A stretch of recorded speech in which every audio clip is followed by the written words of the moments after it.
period. On my black, brown, and indigenous. Gotta holler if you really feeling this. Gotta holler if you really real enough. Other rappers is delirious. Yeah, it's really that serious. Better holler if you really feeling me. I gotta keep it 100, ayy. If you don't like it, then fuck it, ayy. We gonna win in the end, yeah, we gonna live in abundance. I gotta keep it 100, ayy. If you don't like it, then fuck it, ayy. We gonna win in the end, yeah, we gonna. I gotta keep it 100. We gotta stop all the stunting. You know we coming from nothing. Yo, you talking about money, you bluffing. We gotta do something different. We gotta change how we live in. We gotta do better for women. We gotta do better for children. We gotta listen to victims, whether Jewish or Muslim or Christian. It doesn't matter your religion. You gotta stand against the system, or else you just another villain. How you just sitting there chilling?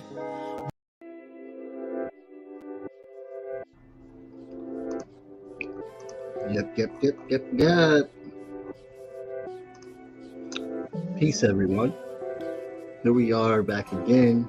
Shouts out to everybody on the Spotify, airwaves, and wherever you get your podcast, because at this point I lost count of wherever I'm at, and people are telling me, oh, you're over here, you know, you don't see it. No, I don't see it. What I do see, real quick before I bring on this amazing guest, what I do see is TikTok. And Jesus Christ, the comment section, Jesus, man, like, I had a report for you guys. Like, y'all gotta chill. I just wish that I could explain to them, like, listen, the podcast is music, politics, and culture. Don't get all crazy when you hear the political parts. It's my opinion. You have yours. You don't need to get mad. But anyway, we're going to go back on the spectrum of the culture part. Maybe a little bit of PC, whatever. But this guest right here, he has a podcast called Epic's Podcast. I was on his podcast a little while ago when I first started podcasting. And he is pretty dope guy. He has a business all the way up on this, and this should be a very good podcast for people, because I have some questions, especially on the business side, because that's where I'm trying to be. So for my podcast, for music and branding and all that stuff, you know, I may be a very grassroots labor worker organizer, but I understand that we live in a capitalist system, my people, and we have to adjust and deal with that. Doesn't mean I'm a hypocrite. My girlfriend called me that. Doesn't mean I'm a hypocrite, babe. So without further ado, this man is great. So let's bring him on. Alex Ray Waite. How's it going, Alex? Jamar, it is going so good. Thank you so much for having me on today. Yeah, man. We had a lot of back and forth throughout the time. We finally found a slot that works perfect for us, which is so amazing. Absolutely. I've got 2 kids, a wife, now a dog, and ADHD. So getting on my schedule can be real difficult sometimes. Oh, yeah. Tell me, share your struggle. Let's go right into it. Let's talk about what is it like being an adult that has kids, a wife, you know, ADHD, you know, inspire the people. Yeah. I wish I could tell you. I don't really keep a good grasp on it most of the time. So no, it's a lot of work, man. I was also diagnosed with ADHD as an adult too. So it was something that I feel like I'm still constantly learning. And so it's become kind of the lens that I look through to analyze my whole life, is through this lens of my ADHD, and because it just touches every single thing that I'm involved with, because it's, you know, how I think, right? And so it informs how I parent, how I am in my relationship with my wife, how I, you know, work and choose what to do. And it's been a big part of inspiring me to pursue my own business and entrepreneurship, and, you know, podcasting really as well. So there's so many things that it's easy to talk about, kind of the negative sides of things and the struggles that come with it. But there's so much that it brings to my life as well. And it's just one of those periods of time where uh between all of that, having a couple different jobs and a couple kids, I'll sleep later. There's time for all that. There's a lot of good things going on, and it's just something that I'm really I'm really proud to be able to show this part of my life to my kids and show them that this is an option, because there was something that when I had kids, and this probably isn't one of the best ways to think of it all the time, because it puts a lot of pressure on, but I was always Mhm. wondering, like, what what are my kids going to think of me? What are they going to remember about this period of their lives? And my oldest son, I have two sons, almost 6 and almost 4, which is crazy to me. But my oldest son now is obviously in that period of time where he's going to start remembering things, and probably the younger son too is pretty soon, for the rest of his life. And it was always a point to me. It was like, okay, what are they going to remember about me? Are they going to remember that I had two jobs, that we, had a hard time paying rent and stuff like that? Not that we tell them that all the time, but what are they going to remember? Are they going to remember that I do a podcast, that I work from home, that I had a second job working in a restaurant? What is it they're going to remember? And ultimately, uh, I, I I think I'm to the point now where I can finally say, like, I'm proud that this is going to be some of the stuff they remember, and it's really inspiring towards some of the stuff I'm working towards, and yeah, it just gives me some hope, and makes me excited to see what they're going to do. Right, right. What is your first job? So I work. So I have my own business. I have my podcast that I started a while back when we Yeah. first connected, and fell in love with podcasting. So I started a business around podcast production. I came out of a career in nonprofit, and that was just kind of my call. Mhm. And I've realized through the years that has a lot to do with my ADHD, right? Because I have to feel connected to the work that I'm doing, and that's why I always end up doing nonprofit work, because I had to feel like my my career, my job had purpose. And I really ended up getting burnt out in nonprofit work. And I know that's not an uncommon story at all, Oh because yeah, from nonprofit experience here, brother. I got absolutely. you. And yeah, because it's one of those things where they expect the most, and uh, kind of pay the least in a lot of situations. And when Right. I started having a family, I realized that the only way to advance my career in that field is to kind of join you go into some sort of management, right? Mm. Where you're dealing with employees and donors rather than whoever it is that we're serving. And I worked in primarily like homeless shelters, after school programs, stuff like that. um Mental health facilities for high school kids, middle school kids, Nice. and different areas like that. And so that was my kind of background, and I just couldn't get to the point where I could give a shit about donors over the people we were serving. And I ended up bouncing around a lot. Obviously, part of this was my undiagnosed ADHD, probably, but uh, I got burnt out because I I felt like the longer I was in every spot, the more I realized we view these people as numbers instead of people, and that drove me nuts. And Mm. I couldn't stand it. And I didn't want to advance my career in a field like this and be taken away from the front lines of nonprofit work. And but got to this point where I was like, I need more. Like, there was a part of my identity that was so wrapped up in being this quote unquote selfless person, sacrificing a potential income that I could have working at, you know, an investment bank or whatever it is, kind of 9 to Right. 5 finance job. And there was a point of pride for me that was like, yeah, I don't make a whole lot of money, but I'm making a difference in the world. Right. And it became really difficult when I had a family. It was like, oh, but I'm also going to be poor for the rest of my life. Like, that kind of sucks. Yeah. And it was a big shift for me when I was like, I think I need to take a look at what I'm doing and how it's going to provide for my family, because I had this identity wrapped up in being this selfless servant sort of person. And to then switch to the idea of being for profit really hurt, because I was like, all Mm. right, well, now I'm a terrible person, you know, which is Wow. obviously not true, right? Yeah. But there was so much of that wrapped up in it. And then and so, like, it was a really hard shift for me. And it was, you know ultimately, I think I ended up kind of on the right path, and we'll see where it ends up. But um again, with part of the ADHD side of it, I had to end up working for myself, because the way I described kind of my burnout in nonprofit was I had to learn to be passionate about someone else's vision. And Mm. I wasn't good at that because I saw flaws in it.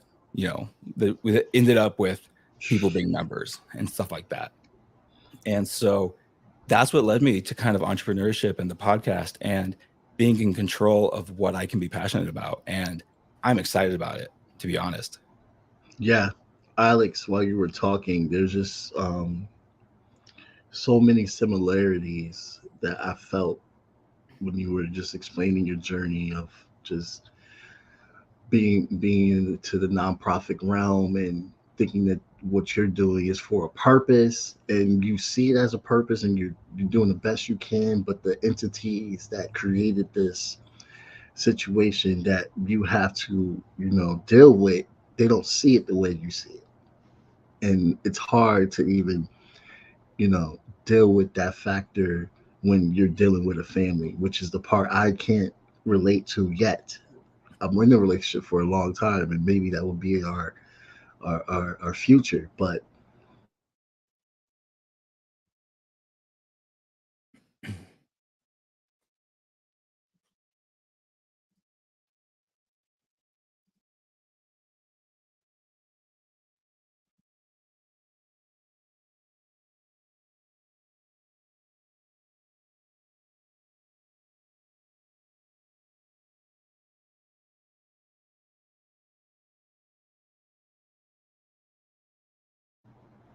are we back? Oh, yeah, there you are. That was a lag. Timestamp. Noted. Okay. But just basically just the transition on just the nonprofit realm into a for-profit realm, and then figure it, and then understanding like, oh my God, have I become what I feared? Mhm. When I shared my story and activism and stuff like that, get into a relationship and the families that look at me and they're like, wow, like you make so many sacrifices for these people out on the streets, advocating for them, and like, what else do? You work at you work at a hospital, but you're not making the big bucks at the hospital. Like, what else do you want to do? What else do you want to push for? And I'm grateful that I have a partner that is to the point where we can split our bills and stuff like that, and she never pressures me to make me feel like I am not someone that she wants to be with because of my lack of money, but mostly because of the love. Mhm. And that's how you know you got something there so genuine and strong. For anyone out there that hears this, that deal with this type of situation on the opposite scale. But I wanted to go back with the transition part. Um, if you can recall, what was it like dealing with feeling like you betrayed your mission in some sort of way? Is that the best way to put that question? Yeah, absolutely. And so, yeah, I mean, there was so the main point of transition was I was working at an after school program and I had been hired during COVID. And my role, so I interviewed for this job. I ultimately didn't get it. And then the person they did hire uh, ended up leaving like a month or so later. So I Ha! came in and was their second choice, whatever. It's fine. I needed a job. I'd been unemployed for like 5, 6 months, Right. which was horrible for me because I absolutely loved being unemployed and I was making just as much money during the COVID stuff. And um, yeah, and I got to spend time with my family and Awesome. about that. So that was great, but it was a really hard transition for me. But ultimately got hired to do this job where I was meant to be. It was an after school program, and they kind of pitched it as like, all right, you're going to be here for to teach life skills and support these high school students through everything they're going through, which is like a lot during COVID. Like part of it was we were open during school, and some of the kids did their online classes at our place and stuff like that, and then we would do programming for them afterwards around all sorts of different things. And I was gonna we were gonna teach them different skills. Like they during the interview process, they I let them know I had a podcast, and they were like, "Oh, it would be so cool to have a podcast." And that was one of my ideas. It was like, we'll start a podcast, and the kids can run it and all this stuff, and I'll just teach them how to do it, stuff Hmm. like that. And it just never quite played out exactly the way I pictured it, based on the big description. And really, what it came down to was I became a summer planner for these kids, trying to plan all the camps and programs they could get into over the summer so they wouldn't get in trouble because they were off, doing whatever with their friends Right. for a couple months at a time, unsupervised, God forbid. Yeah. And that's just is not what I give a shit about, It, and we just clashed on this because they were like, you need to do the research for these kids, find out what they're interested in, find the programs for them, ask them which one they want to do, and then help them book it and all the stuff. And I'm like, how are they going to learn shit if I'm doing it all for them? You know what I mean? And Yeah. I've discovered, it was one of the reasons I liked working with high school kids, because I discovered I have an ability to kind of connect with these kids that a lot of people in these positions can't. And I realized really early, it's nothing special that I do. It's the reason I'm able to form these relationships with some of these kids, especially the kids that like act up in school, or they're seen as like these troubled kids or whatever. I always am able to seek these kids out, and I don't fix them, so to speak. I don't know if I lost you there. I think you froze up.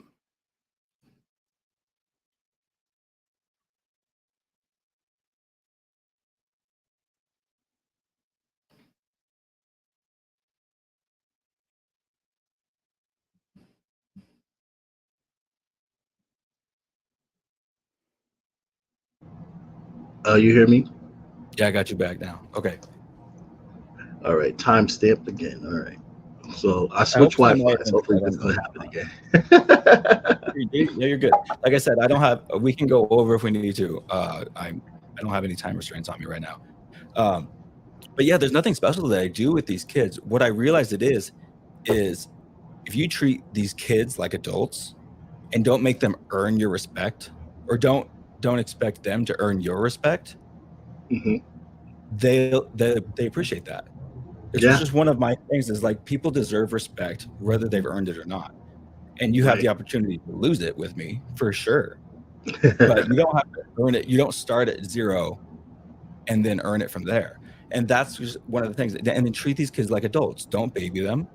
Don't pretend like you don't swear. Like, don't bring this fake persona in. You'll be real with them.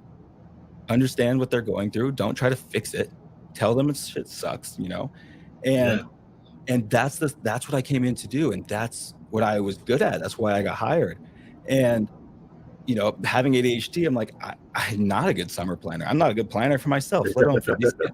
And especially having this difference of like this opposition to just the philosophy of like, we should be doing this for these kids. And like, I see the value in that. Like, these kids can really benefit from doing these cool things, but we need to go about this different.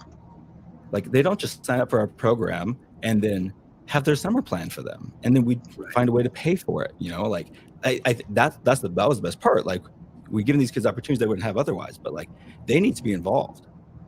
Like, I don't want kids to be screwed without us. You know what I mean? And so Right. that was the moment where I wasn't good at that, and I wasn't committed to it.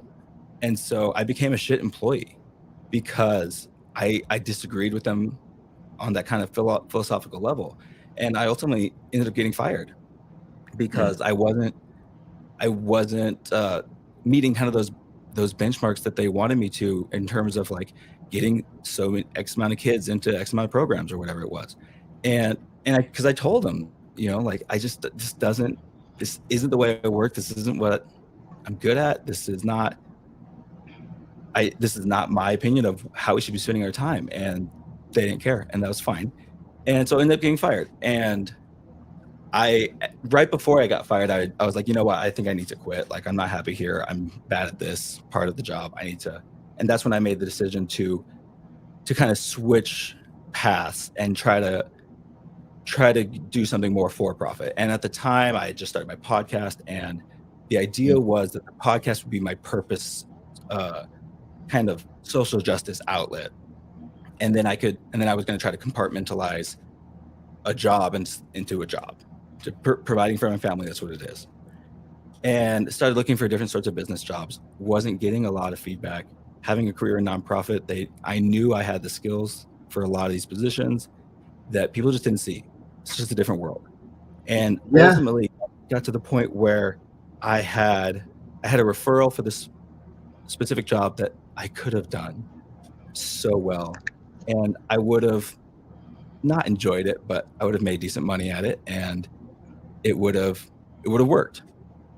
And because I had a good referral, I got in when I might not have otherwise, and went through 3 rounds of interviews and got to the final interview where the owner of the company says the same interview questions as the first 2 interviews. Get through all of this, and the first thing he says is, and I'm a very upfront, honest, authentic person. I say all sorts of shit that I probably shouldn't, just because I want to be real, and I want you to know like where I'm coming from and who I am, so that I don't have to fake it later, basically. Right. And told him why I was switching careers. Told him about kind of my podcast, my dream for that, and ultimately he ended up saying, he goes, "You can totally do this job, but I'm not going to hire you because you're going to be miserable here. You should go back and work in nonprofit. That's what you're made for." And I was so stunned by that, because I just finished telling him I'm not going to do that anymore. I'm burnt out and I'm not happy doing that. And he said, if you're really passionate about your podcast, you should make that your full-time business and do that with everything that you can. And that really pissed me off, because that's what I ended up doing. And I was so mad. I was so mad because I didn't want to prove this guy right. You know what I mean? Right. And that's where the business side of this came out of, was like, I enjoy podcasting. I believe in it as a medium. I don't have to explain this to you necessarily, but like in this culture of media that we have now, everything gets shorter and shorter. TikToks, Reels are all 30 seconds to grab your attention. Podcast is the only thing that's still growing in popularity, but is long format and allows you to have a chance to engage and connect with your listeners. And I was like, with my background in nonprofits aren't using this enough. So what if I find a way to produce podcasts for nonprofits or other cause-oriented brands, stuff like that?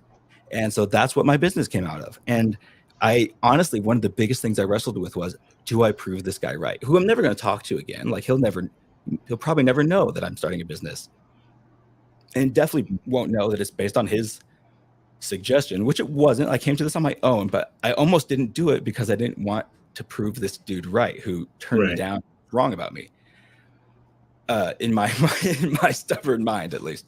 And so that was a big part of it for me. And I was in therapy at the time, and I remember talking to my therapist, and he asked me a question. I remember this so vividly. He said, I was telling him about how like I'm so unhappy at every job I'm at, and I feel like there's something wrong with me because I just don't want to work. It's not because I'm lazy. There's things I want to do, they just don't pay me money, and I'm willing to work hard at them, but they don't make money, and I need to.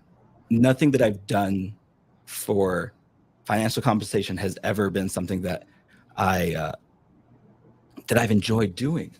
And he said, well, what's the last job that you enjoyed? When's the last time you were happy at work? And it was years previous. It was the first thing that popped in my mind immediately was my wife and I owned a business. She was a massage therapist, and we started a massage center. And I ended up managing the front of house. I knew nothing about massage. I still know very little after all of that. And, so it wasn't my like area of passion or expertise even. And it wasn't like I owned the business, so I was working 10 hours a week. No, I was working like 40 to 60 hours a week. I was working really hard. Was losing a lot of money actually, because we were in a bad franchise deal. The business was doing well, but we were getting scammed. But I was happy during that period of time because I was doing something with my wife, and it was ours. And I reflected on that, especially again going through this lens of my ADHD, and that's what made me make the decision of like, okay, I can make, through what I've learned through starting that business, I can go through starting another business where there's no overhead. I don't have employees, I don't have rent, I don't have franchisors that I have to pay off. And I can make it purposeful for me, and I can find my purpose in that, and I can be in control of that purpose. You know what I mean? It'll be my vision from the beginning to the end, and that's how I made the shift. For me, it had to be entrepreneurship because I couldn't live out anyone's vision, someone else's vision anymore.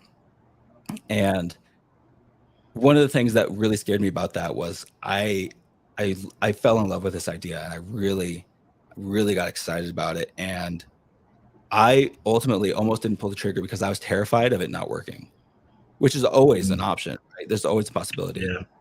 The reason I was so scared of it not working was because there's so much riding on this. Like I have 2 boys at home. I have a wife who's been supporting me for years, and the stakes are high. And I don't feel comfortable going all in and potentially failing and then not knowing what to do next. Like I was afraid of losing the dream because I didn't want to have to come up with another one. And I didn't know if there would be another one, which sounds very dramatic, but that's how it felt. No, but it's so real. It's real. And you know, and you think about like when you think of entrepreneurship in this country, I feel like a lot of times it's like, okay, like entrepreneurs are the people who go up on Shark Tank, you know, and sell their business. And you go up there and these are the people that are like, I quit my day job the second I thought of this idea and sold my house and invested all of it into this business. And I work 80 hours a week through the night because I believe in this. And while I might feel that passionate about it, I can't do that. I've got kids at home. My brain can't work 80 hours a week. I'm just the ADHD brain. I can't. I'll get so burnt out. I'll drop it and I'll end up hating it. And I was like, I can't do that to this dream that I believe in. And so what I ended up doing was I took a job at a restaurant because, you know, during a summer month at a busy restaurant, I make more money there in 4 shifts a week than I did in nonprofit. And I don't always. And can we give a shout out to service workers, food service workers, because man, they had a nice busy spot. They make bank. And I'm tired of people always trying to say, oh, well, what are you going to do next? Maybe they just want to raise their kids there and hope that it stays busy. And that's their decision, people. There are people that do that. And some of them make really good money doing it. And for me, it was like, I need something, because I served years ago, like many of us did when I was in college and stuff. And I was like, it's easy. I mean, it's hard work, but for me, at least, it's something that I can do. I can be personable with people. I can tell the same jokes 45 times a day, stuff like that. And make a quick buck here and there. And the most important thing for me was it's something that I could scale out, because I went to a few interviews for different restaurants and they didn't take me because I told them straight up. They're like, well, why are you coming to work here? It's like, oh, because I'm starting a business and eventually I want to quit here. Because I'm going to be honest, like this isn't I was like, this isn't going to be my forever job, but I need to feed my kids. And so can you help me do that? And that's how I ended up at the place I was at, because I told them that and they were like, okay, I get that. You know, amazing.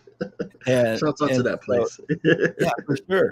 And I told my boss a couple months ago, he was asking me how everything was going. I was like, I hate this job, but I love working here, which is true. I hate being a server. There's days where I can't go in and do it again.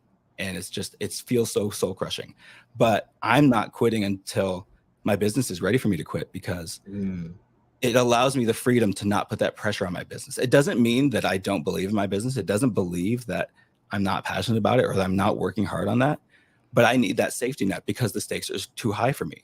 And I truly do. I hate being a server, but I love that job because I get to be with people who get me, who let me be who I am. And I can make a quick buck here and there. I can pick up a shift if I need to. I can drop a shift if I have to do more work over here, or if I need to go to my kids performance or whatever it is. And there's a lot of misunderstanding, I think, about kind of the service industry, right? It's these people who just want to party or don't have any direction in life. And yes, there's some of those people, but there are those people in every profession. And for me, it's exactly what I needed. I needed a job to support my family and my career while I'm building this business. And it's a big part of I will always remember it as a part of allowing me to pursue this at my pace and give it the attention it needs without the pressure that could crush it. Mm. No, that's amazing. And a lot of times, when I was in Scott, you brought me back to when I was in college. College dropout, by the way, if people didn't know. But It took me 10 years, so I felt like I dropped out a few times. yeah, I mean, I'm in and out. I can't say I'm fully out, but I am in and out. So I might actually get a degree down the line. But anyway, like I remember my freshman year, um, I had a theater teacher that told me, because this is when I was doing acting. Um, he told me, Jamar, if you really want to be an actor, you need to have the mindset that this is all you want to do. Mm. All you want to do. Nothing else. Nothing comes first. Only acting. And I took that in a way as, okay, so I need to just only act. That pissed my parents off. It's like, no, he needs to get a job. How is he going to make a living with all this? We And bi-weekly paychecks. yeah, right. I mean, long story short, I ended up working and listening to my parents. And and I ended up being in and out of school and switching majors and all that stuff like that. But I've seen people that were in it, and a lot of people had jobs and still did it, and then there was people that were able to do it full time. And look at them. I got Mhm. friends that are on Netflix. I got friends that are on uh, different channels, like Bartek, PT, Ariel. Shouts out to y'all.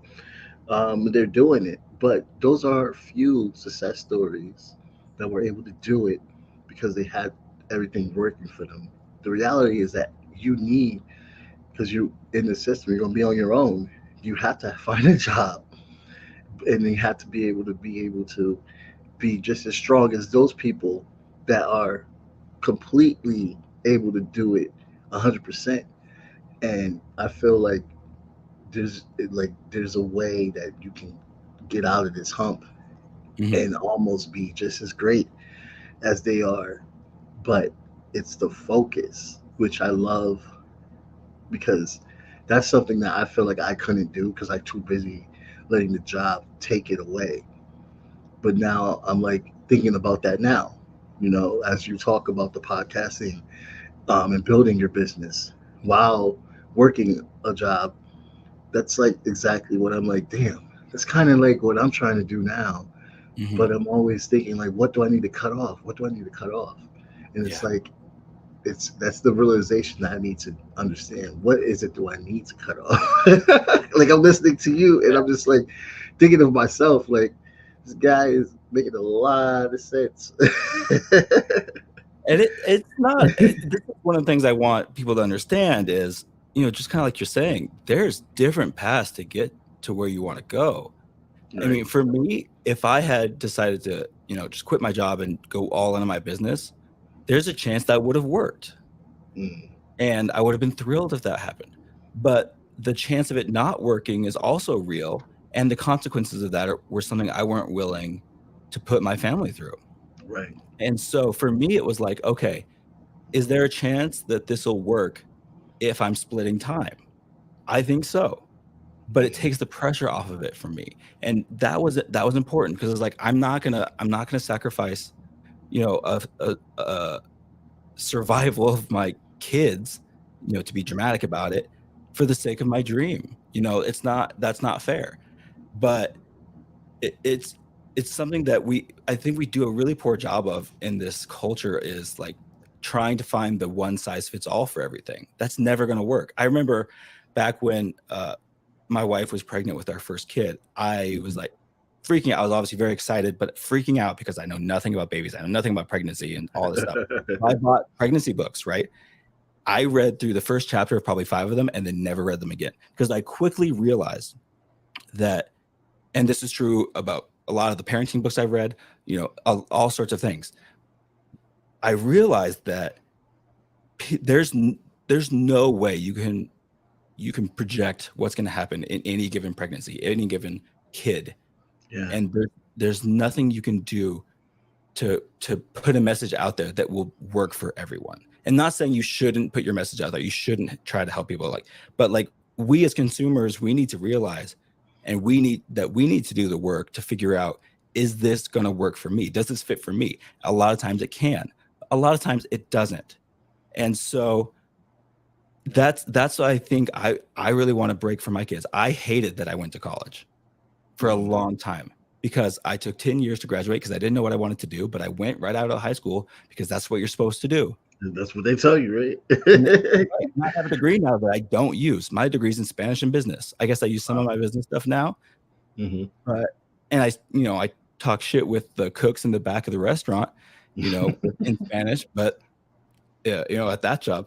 But otherwise, I don't need that degree to do what I'm doing. My business, I didn't need to go to school for. And that was something that, and it caused me a lot of pain having ADHD, that I got diagnosed when I was in college because I went through depression around how hard school was for me. And that's what led to my diagnosis ultimately. And that's something that I'm really passionate about now, is you don't have to go to college. Should you go to college? Maybe, but figure out why. Don't just blindly do what everyone tells you to do, especially with how expensive college is going to be by the time my kids get there. I mean, my wife, you could consider a college dropout. She started school. She wanted to be a teacher, realized that it wasn't a good fit for her. She went to a trade school, learned to be a massage therapist. She just graduated from another trade school. She's now a culinary chef. Wow, you know what I mean? amazing. And she didn't need to go to a 4-year degree for that. I'm not knocking people who go to school, but because there's a place for that. My eldest son, I expect, will be going to university out of high school because he's very engineer minded, and so far it seems like that's the path he's going to go down. But I'm going to make a point to tell my children, you don't have to. You can and you should if you want to go certain directions, but don't do it mindlessly. Don't just spend a whole bunch of money on the experience without direction, because there's things I could have graduated the same time if I had, with a degree that would be relevant to me, if I had waited 5 years to go into school and just got a job first or an apprenticeship first or whatever it was, because I had no idea what I wanted to do. That's kind of barbaric, though, when you think about it. Like, we literally tell 18-year-olds, or 19 if you was kept back, all right, guys, whatever. We literally tell these teenagers, okay, while you're about to graduate, you need to choose what the hell you want to do. And then you want to go in there, and if you don't get no scholarships, or you don't have, or if you're not a trust fund baby, fuck you trust fund babies. But anyway, if you're not a trust fund baby, you gotta go in there, sign this piece of paper where you're gonna literally just get all this debt, and it's good because you know what you're going to do in life. You're 18 years old. You don't even know how to pay bills and budget properly and sign a lease and clean the house and cook and clean. But they want you to choose a career path right there and now. We don't trust 18-year-olds to be able to drink. We barely trust them to be able to drive. We don't trust them to rent a car, let alone figure out your life. How does that add up? You know what I mean? Right. Some people maybe can figure it out. Great for those kids, but let's not make that the expectation. You know what I mean? Right. I took a year off. I did. My parents didn't give me shit for that, but they did remind me that you better go back. And it is a lot of pressure because I feel like this is a part of the American psyche that you need to do what is expected and to never question it. And if you do, you're a goddamn communist. And that's what we need. We need to question more stuff, man. I mean, we need to, especially this generation that's coming up. I obviously have a connection to it, raising 2 kids, and I think about it a lot because I'm raising 2 white boys, and so I think a lot about what is their role going to be in our society. What is that? What should that look like? What will it look like? What do they need to know that I didn't know growing up to leave this place better than it should be? and to excel better than I did. You know, that's all we want for our kids, is to have a better life than we did. Right. And I think about that a lot. And especially now that I'm kind of on this entrepreneurship journey, my wife is very entrepreneurial minded. I credit her for kind of sparking that in me. I had never thought of doing anything on my own before meeting her, and it came naturally to her. When we started her massage center, she was 22 years old. And that's just who she was, and that taught me a lot, and it's just something that people were shocked when we told them, like, oh yeah, we're going to start a business. And they were shocked when I quit my job to be a part of that business. And people are shocked when I tell them that I'm starting my own business again. And it's about podcasting. I'm like, well, aren't podcasts free? How is that going to work? It's like, you want me to explain it to you? Like, and there's a subtle judgment around it. It's very similar, I would expect, to saying I'm going to go be an actor for money, or an artist, or a musician. These creative entrepreneurial paths are not the norm, because we're brought up in this society where you go work at, in a cubicle 9 to 5, and that will help you be able to afford a mortgage, which is a whole nother topic, obviously.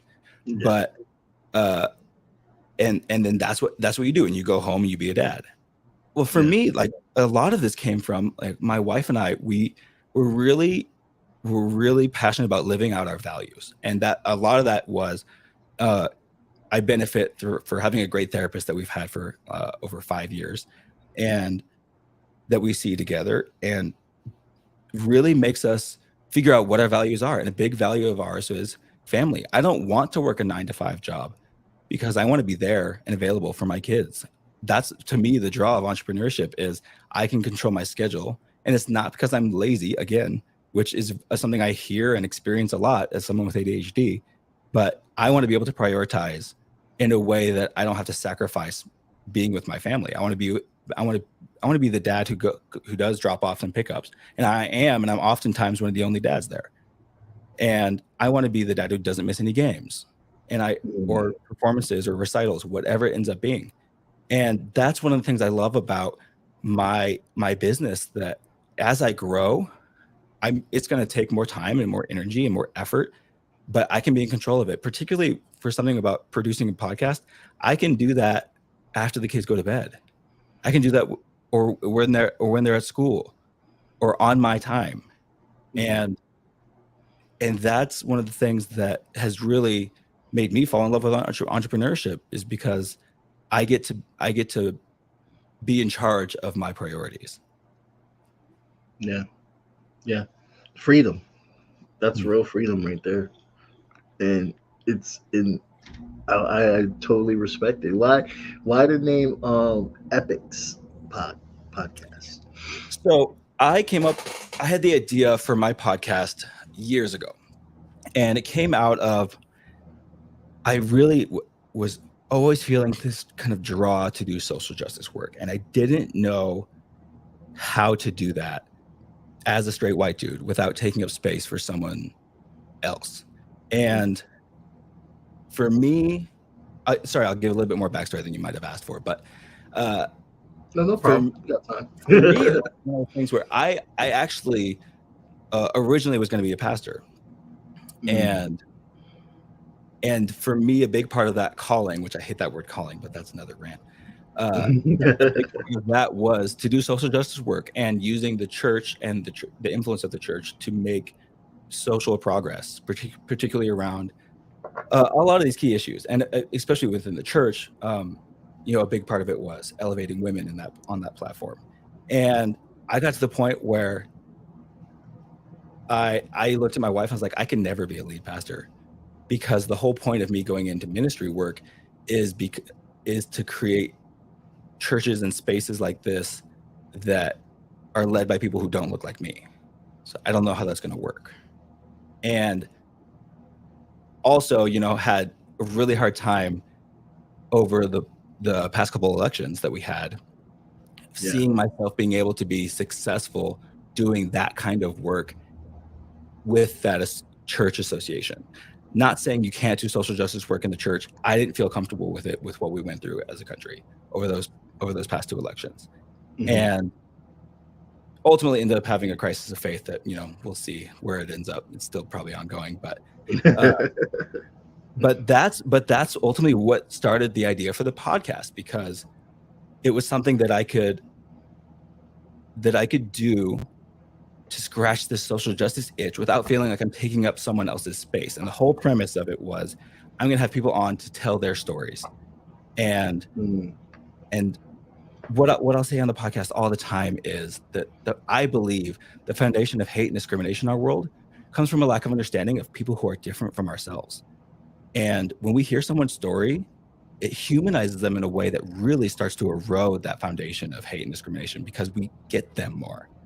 And we can better understand them. And hearing your story, I can't fully understand what it's like to be a Black man in this country, but I understand it better having talked to you. And I think there's a realization that came 2 years ago that, like, I would always be like, I'm not going to compare myself. I'm not going to try to say I get you, because I'll never understand it, which to an extent should be true. And it can be dangerous if we say we can get you, but like, there are ways we can connect, and there are ways that we can empathize. And without telling another story and derailing the whole answer I'm trying to give, I talked to a Black woman who I was working with at a homeless shelter about what should I do to combat racism, because I'm never going to understand it. And she says, of course you can. You've been discriminated against. It's the same feeling. It's not the same thing. Like, you won't be discriminated against in that way, but the base feeling is the same. So use that to empathize. And that's where the podcast came out with, is just telling people stories, using it as a platform to get other people's stories and voices out there, elevate these stories that aren't told all the time, so that we can understand better what people have to go through, and ultimately change our perspective on how we enter certain situations in life. And ended up calling it Epics because I wanted it to be I wanted it to be about stories, right? And so honestly, what I was doing was I was on a Zoom call with my sister, who had a podcast years back, and we went through a thesaurus for words for stories, and it was like, oh, an epic. Like, I was like, and that somehow just stuck with me. Oh, nice. And I was like, I couldn't drop it. And I was like, so epic, these are people's epics. And just having the word and being able to just say these are epic people with epic stories, just for some reason just clicked for me. And that's the overly detailed version of the backstory of epics. Yeah, that's really cool. It's kind of sort of like an individual town hall, so to say. Yeah, but it's more detailed instead of it just being like, we're going to keep it to a certain point, and we're not going to ask this or ask that. It's you're able to get where you need to get in order to get a full understanding of what your guest is about. Yeah. That's kind of part of the reason why I joined podcasting as well too. And I think that that's what I love about podcasting, is that, like, you can get so many different types of flavors and ideas and stuff like that. And honestly, I think it's a great way to understand why there should be some kind of like commonality when it comes to cancel culture, and see like exactly, the situations of others, like, instead of it being, now people that are listening, I'm not talking about like somebody that caused physical harm and doesn't want to ever take accountability. I'm talking about people that have made mistakes and that are judged for a certain tweet or a certain photograph,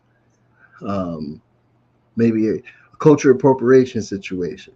I feel that we're ready to just discount a lot of people so quickly and remember them for that one part. And I feel like it's dehumanizing. And I think that having people having a space like on a podcast like Epics or any other platform. When we talk about even racism, like how you said, you can understand that person even though you're not part of their ethnicity by talking to them. Podcast gives you that doorway to get a full understanding of who this person is. And then after And that, I just want to comment on that real quick. yeah, Part of sorry to interrupt you. yeah, Part of why what cancel culture has become is detrimental to us is because I think it's well intentioned but really poorly branded. yes, It's that's what I about wanted. holding people accountable, right? And that's a good thing. Let's not forget it's a good thing to hold Exactly. people accountable to do better. The problem with it is it leaves no room. First of all, it leaves no room for authenticity, and it creates this politically correct atmosphere that we all feel like we have to pursue, which kills personality and authentic communication and relationship, in my opinion. But it also doesn't allow any room for a learning process. And what I mean by that is you're not allowed to make mistakes. And I'm not out here saying I'm going to just throw caution to the wind and be like, oh well, yeah, I can do better next time. But like, we need to be authentic, and we need to show more versions of people who mess up and then learn from that. We Right. we don't get that picture in our society because of what cancel culture has become. Because Yeah. it's you mess up bad and you're out. There's no opportunity to say, okay, well, he messed up. How can he do better? And it's not just like some PR release. It's like it's one of the things I say on my podcast is like, for example, I had someone on, and this interview hasn't aired yet, but I had a transgender person on, and they identified as they them, and Mhm. I didn't realize how bad I was at using those pronouns, and I called them he several times, which I thought was crazy because I was like, how am I even gonna reference his pronouns in a one-on-one conversation when I'm talking to him? And it happened several times. And one of the things that I try to do with my podcast is, obviously I'm not going to try to say the wrong things or ask inappropriate questions, but if I do, or if I mess up, my intention is to not take that out, because we need to be able to see that people can own mistakes, ask uncomfortable questions, and learn from that and do better. Right. you know and we don't have the opportunity to see that in our culture because it's there's no room for it. We don't have an Yeah. appetite to see people learn from their mistakes, because we don't trust that we don't think it's anything more than a PR stunt or whatever it is. And Yeah. think that I think we need to find the balance of holding people accountable and having good intentions and everything, and allowing people to learn and ask hard questions so that other people can learn from that and see those answers. You know what I Yeah. mean? Yeah. Yeah. The hard questions. People shouldn't be afraid of humbling and trying to learn, because there's a time that you didn't know what you knew. Like, when you look at all these big figures that people love, we loved when they're dead and gone. We're over here uplifting them.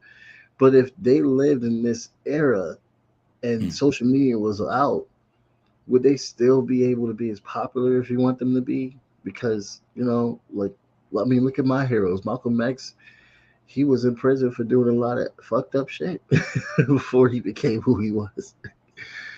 But, like, if cancel culture existed, we'd be like, oh, Malcolm X is this, Malcolm X is that. We should never put him on a platform. How dare you platform these people? And Hmm. I'm in this that's what I have experienced with certain people I have had on my podcast. Like, I get a text message later on, why would you platform this guy? Why not? Why not talk to these people? Why not? and, and that's a whole nother side of it too, is like, we can only align with and support people that we completely agree with. Just because Malcolm X, for example, did something fucked up that ended up with him getting arrested, Hmm. doesn't cancel out the positive stuff that he did. Right. You know what I mean? And there's this there, and I'm not saying that to like defend people who mess up and do things that they shouldn't necessarily, or whatever. Like, again, we should still be holding people accountable. But Hmm. just because I don't perfectly align with someone politically or whatever doesn't mean I can't support them in some sort of way. Yeah. There are certain places or people, organizations that I don't support because I feel like they've gone too far. There are others that I'm like, you're really wrong on that. And, but I'm still going to watch your movie or whatever, you know what I Right, mean? Or whatever it is. And right. I think it's too all or nothing. And we need more gray area. Yeah. I mean, like, you are never going to be fully aligned with anyone. We're all going to have disagreements, you know? Like, I learned that so well just being an Mhm. organizer and Yeah. being out in the streets with so many other organizers. There has been a lot of disagreements, but can we come to a common ground and work on the issues that we do agree with? Because if not, then that means it's about what you want, and what you want is not what the world fully wants. So how can we convince the world to be more moral if you can't understand that sometimes you do have to compromise just to get a full goal, and not compromise in the way we're like, oh, he became a bootlicker or something like that. You have to humble your ideas and your rhetoric just so to keep the peace. Because if you go around canceling everybody, someone's going to cancel you, and you're going to feel what it's like one Well, day.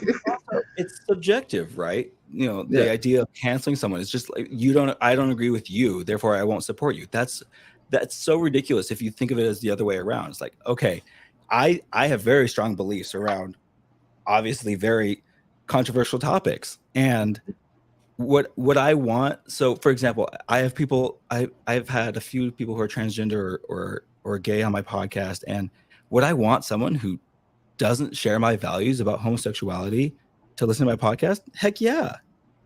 Do I need them to agree with what I'm saying? No. No. And if we only enter into disagreements with people we agree with, we're not disagreeing. We don't know how to disagree with people, Right. because it's all about how can I get them to believe what I believe, and not how can I understand what you believe and why. Because if I come into a conversation, if I were to explain that I'm going to talk to you who have, in this hypothetical scenario, very different political beliefs than me, if I want to understand what those beliefs are and why, that's not that's not something that we understand the concept for, because we don't understand why I would do that, if not for uh, other to convince them otherwise or tell them that they're wrong.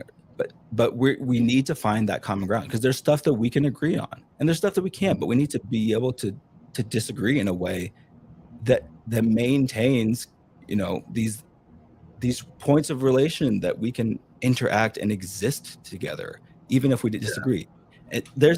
And this is something that I've learned over time, is I have an ability to empathize with someone that I disagree with better than normal people. And I'm not saying that as a brag or anything like that. Hmm. I don't it's just a happy accident that I've realized about myself. I get why people have different beliefs on certain topics that I disagree with. It doesn't mean any less. I don't know how political you want me to get with this, but the example I use all the time is abortion. I have an opinion on abortion, Mm. and without even explaining which side of it I'm on, I get why the other side feels the way they do. Mm. I don't That doesn't mean that doesn't take away any of the conviction that I have that my belief is right. Right. But me having an understanding of why they think that way helps me not be angry and hate those people. Yeah. Privately in my own home, I say things about them that I wouldn't say on a podcast. But you know what I mean? Because I still think I'm right, and I think everyone else should think the way I do. But I get Hmm. why some people don't, and it allows you to come to the table with those people, because like Right. I get where you're coming from, and if we all can start doing that better, because I'm not the only person who can do this. Obviously, we all have an ability to do this. It Right. just in some cases takes a willingness and an intentionality to do it.